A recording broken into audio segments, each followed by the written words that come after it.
Assalamualaikum warahmatullahi wabarakatuh. Perkenalkan, nama saya Adelia Maifika Nur Aisyah dengan NIM 235505010111130. Saya mahasiswi Fakultas Peternakan PSDKU Universitas Brawijaya Kediri, kelas B. Pada video kali ini, saya akan mereview tugas saya pada mata kuliah Sosiologi Peternakan. Pada tugas yang pertama, saya menganalisis berita dengan judul "Di saat harga ayam murah, peternak rugi dan kalah saing dengan perusahaan besar". Berita ini ditulis pada tanggal 15 Oktober tahun 2022. Jelas tentang berita ini, para peternak ayam mengaku telah menghadapi situasi yang sulit karena di tengah kenaikan harga barang, harga jual ayam tetap rendah dan tidak sebanding dengan modal produksi yang harga ayam broiler di pasar sempat menyentuh angka 15.000 per kilogram, padahal range harga ini sangat jauh dibandingkan harga produksi yang melebihi 20.000 per kilogram. Hal ini menyebabkan kerugian bagi banyak peternak skala kecil. Peternak ayam mandiri dan usaha mikro atau UMKM menyerukan isu tentang penstabilan harga ayam sekaligus meminta operasi pasar dengan harga di luar acuan Kementerian Perdagangan dihentikan. Hasilnya, pemerintah Provinsi Jawa Timur menghentikan operasi pasar untuk komoditas ayam broiler dan telur. Ketidakstabilan harga ini disebabkan karena mayoritas industri ayam dikuasai oleh perusahaan-perusahaan integrator yang memasok bibit ayam, pakan, obat-obatan, sampai menjual hasil ayam budidaya mereka langsung. Menteri Perdagangan Zulkifli Hasan mengungkapkan bahwa ada 3 perusahaan besar yang menguasai industri ayam dalam negeri. Hal ini menyebabkan usaha kecil dan menengah kalah saing dengan perusahaan. Solusi yang tepat diperlukan untuk mengatasi masalah yang sedang dihadapi oleh para peternak di Indonesia akibat kerugian turunnya harga ayam dengan melakukan pendekatan sosial antara lembaga peternakan dengan pemerintah diharapkan akan menghasilkan kebijakan yang adil bagi semua pihak. Pemerintah dapat mengeluarkan peraturan untuk melindungi peternak rakyat dengan mengatur budidaya ayam broiler sebagai wilayah kemitraan, seperti pada Peraturan Presiden Nomor 10 Tahun 2021. Kementerian Perdagangan juga harus berkoordinasi dengan lembaga terkait seperti Badan Pangan Nasional atau Bapanas untuk mengatur harga ayam agar tidak terlalu murah dan merugikan peternak. Kita perlu melakukan cara-cara tersebut agar memberikan perlindungan yang lebih efektif bagi peternak skala kecil dengan cara mengatur harga ayam agar lebih adil serta tidak merugikan para peternak. Keterlibatan badan usaha milik negara atau BUMN dan pihak swasta sangat diperlukan untuk melakukan penyerapan live bird atau ayam hidup ke perusahaan integrator, menyediakan akses bibit ayam dengan harga yang terjangkau, dan penyediaan pakan ternak yang stabil. Solusi dengan cara pendekatan sosial juga perlu dilakukan pada peternak untuk meningkatkan sumber daya manusia melalui kegiatan edukasi dan penyuluhan kepada para peternak tentang cara-cara mencegah kerugian, meningkatkan kemampuan produksi, dan pengaplikasian teknologi dalam industri peternakan akan membantu peternak mandiri untuk lebih siap menghadapi situasi yang sulit.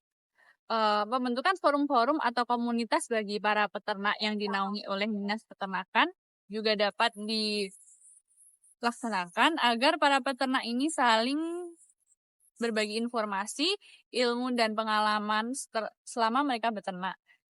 Dengan mengintegrasikan pendekatan-pendekatan tadi, diharapkan dapat meningkatkan kemampuan peternak dalam menghadapi situasi sulit dalam meminimalisir kerugian yang akan mereka alami.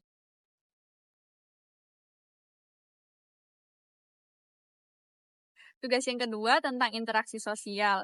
Pihak-pihak yang berinteraksi pada berita yang saya ambil yaitu ada Kementerian Perdagangan, Pemerintah Provinsi Jawa Timur, Dinas Peternakan dan Kesehatan Hewan, Badan Pusat Statistik, Kementerian Pertanian, Kementerian Perdagangan dan BUMN, perusahaan integrator, peternak mitra, peternak mandiri, dan pemerintah pusat sebagai inti dari penyelesaian permasalahan yang terjadi.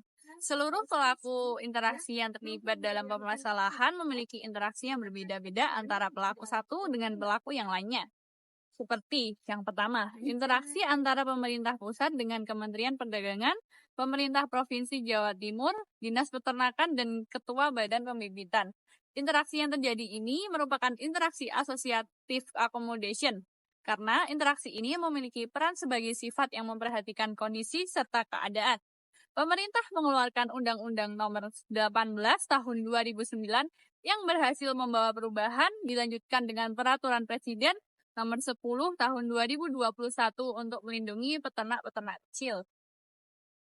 Interaksi yang kedua terdapat antara pemerintah dengan Kementerian Pertanian, BUMN, perusahaan integrator, peternak mandiri, dan peternak mitra.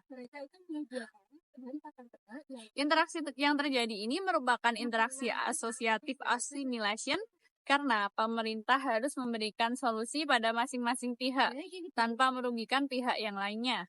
Untuk itu, pemerintah bekerja sama dengan melibatkan BUMN untuk mendorong penyerapan live bird ke perusahaan integrator untuk memulai pembangunan ekonomi.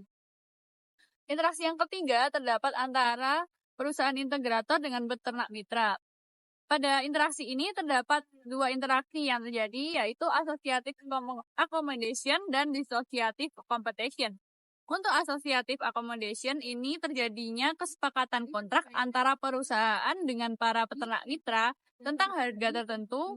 Pastinya jika ayam broiler turun, maka peternaknya tidak akan rugi, tetapi perusahaan yang tentunya mengalami kerugian. Untuk interaksi dissociative competition, ini dapat terjadi karena mayoritas perusahaan industri ayam di Indonesia dikuasai oleh perusahaan-perusahaan integrator yang memasok mulai dari bibit ayam sampai menjual ayam hasil budidaya mereka sendiri. Oleh karena itu, selain menjadi pemasok, perusahaan juga menjadi pesaing para peternak antara peternak mandiri dengan pedagang. Adanya interaksi dissociative competition untuk mencari keuntungan. Karena harga ayam broiler di pasar sempat menyentuh angka 15.000 per kilogram, tentunya sangat jauh dari harga pokok produksi yang melebihi dari 20.000 per kilogram. Selanjutnya, interaksi yang kelima antara Persatuan Peternak Unggas dengan pemerintah.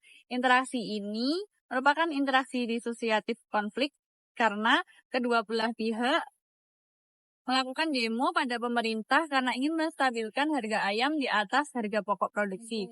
Mereka juga meminta operasi pasar dengan harga di luar acuan Kementerian Perdagangan dihentikan. Selanjutnya, interaksi yang keenam antara Persatuan Peternak Unggas dengan Ketua Badan Pembibitan. Terjadi interaksi dissociative konflik karena Ketua Umum Badan Pembibitan Unggas ini menampik jika para pengusaha mengendalikan harga. Menurutnya, produksi yang berlebih ini atau oversupply dan kurangnya permintaan yang menyebabkan turunnya harga ayam. Dan yang terakhir, interaksi antara Persatuan Peternak Unggas dengan media massa BBC News. Pada interaksi ini, BBC News dan KPUN bekerja secara asosiatif kooperatif dengan cara saling memberikan informasi dan memperjuangkan transparansi serta pemahaman yang lebih baik mengenai isu-isu yang dihadapi peternak ayam. Tugas selanjutnya tentang masyarakat dan kebudayaan. Terdapat unsur-unsur kultural universal pada dunia peternakan. Yang pertama, peralatan dan perlengkapan hidup manusia. Para peternak menggunakan berbagai peralatan seperti kandang, alat memberi pakan otomatis, dan sistem pemanas untuk menjaga kesehatan ayam. Namun, banyak peternak mandiri yang tidak mampu berinvestasi dalam peralatan modern karena keterbatasan modal. Penggunaan teknologi dalam pemeliharaan ayam dapat meningkatkan efisiensi, tetapi akses terbatas bagi para peternak kecil yang membuat mereka sulit bersaing dengan perusahaan besar yang memiliki sumber daya lebih. Selain itu, peternak mandiri bergantung pada perusahaan integrator untuk membeli bibit ayam dan pakan. Namun, perusahaan integrator ini seringkali mengambil untung yang besar dalam transaksi, sehingga para peternak mandiri mengalami kerugian. Yang kedua, yaitu mata pencaharian dan sistem ekonomi. Mata pencaharian dan sistem ekonomi yang dimaksud adalah ketika harga jual ayam ditentukan oleh mekanisme pasar yang mengalami fluktuatif, dapat mempengaruhi pendapatan peternak. Misalnya, ketika harga ayam rendah, peternak mandiri mengalami kerugian besar karena biaya produksi yang tinggi. Selain itu, kebijakan pemerintah mengenai peraturan dan Pengendalian produksi ayam hidup telah mengakibatkan kerugian yang mencapai 3,2 triliun dalam setahun. Kebijakan ini telah menyebabkan peternak rakyat dan peternak mandiri terus-menerus berada dalam tekanan dan terancam punah dari industri peternakan Indonesia. Yang selanjutnya yaitu sistem kemasyarakatan. Masyarakat memiliki cara yang beragam dalam mengelola sumber daya untuk memenuhi kebutuhan pangan. Protes dan demonstrasi yang dilakukan oleh para peternak ini mencerminkan cara masyarakat beradaptasi dan merespon kondisi ekonomi yang sulit, serta berupaya untuk memperjuangkan hak mereka.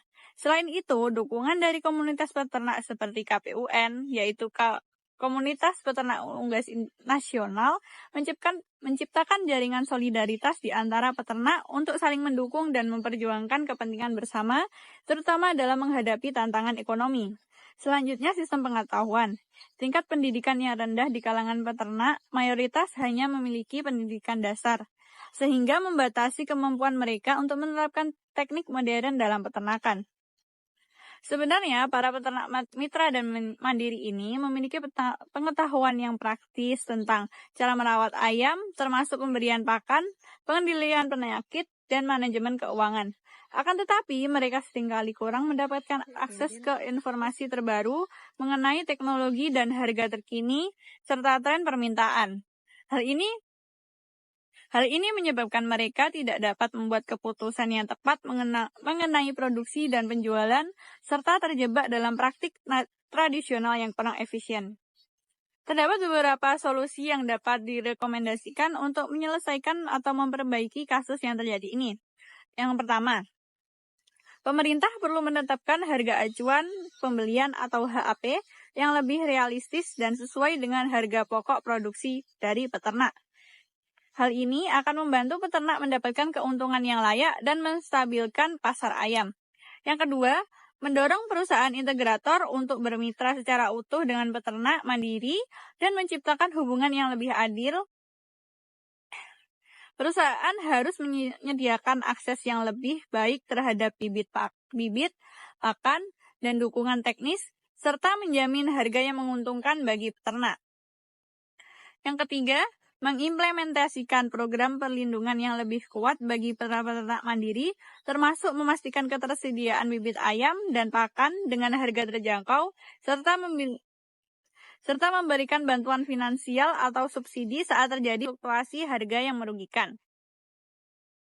Dan yang terakhir, membangun infrastruktur pasar yang lebih baik untuk distribusi produk ayam dapat mengurangi biaya transportasi dengan meningkatkan akses ke pasar bagi peternak mandiri sehingga mereka bisa mendapatkan harga jual yang lebih baik.